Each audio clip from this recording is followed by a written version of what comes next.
Autoroute, quels sont les temps d'attente aux bornes de recharge? Bah, ça dépend des endroits, c'est toujours pareil, hein. Il y a des endroits c'est désert, il y en a d'autres c'est plein, quoi. Selon l'ASFA, Association des sociétés d'autoroutes françaises, c'est seulement 782 points de charge qui étaient dispo en 2022. Cette année, les automobilistes disposent de l'accès à pas moins de 2922 points de charge. Ça représente la quasi-totalité des aires de service du réseau autoroutier payant.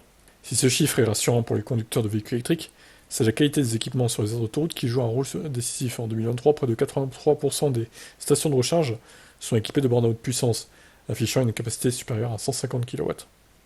En revanche, si cette progression est encourageante pour les automobilistes propriétaires de véhicules électriques, ça risque de ne pas être suffisant. En effet, la montée en flèche du nombre de véhicules électriques circulant sur les routes est bien supérieure aux infrastructures actuelles.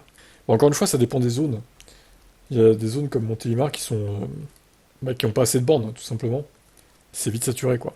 Conséquence, les files d'attente aux bornes sont inévitables durant cette période estivale. Pour entreprendre paisiblement les voyages en voiture électrique, quelques astuces.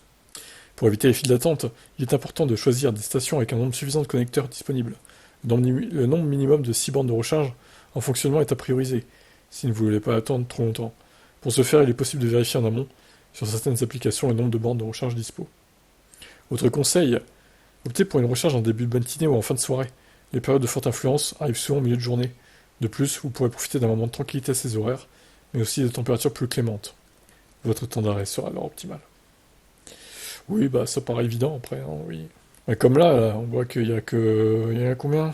5. 5 c'est un peu juste, hein, je trouve, hein. Si c'est vraiment une zone fréquentée... Surtout, c'est les thermiques qui se garent. Là, j'ai vu sur un groupe, encore, attendez, je vais vous montrer, mais c'est incompréhensible, quoi. Non, mais regardez, c'était à Les Herbiers, je sais pas où c'est exactement. En plus, il y a plein de bornes, quoi. Là, il y a une vraie station optimale et tout.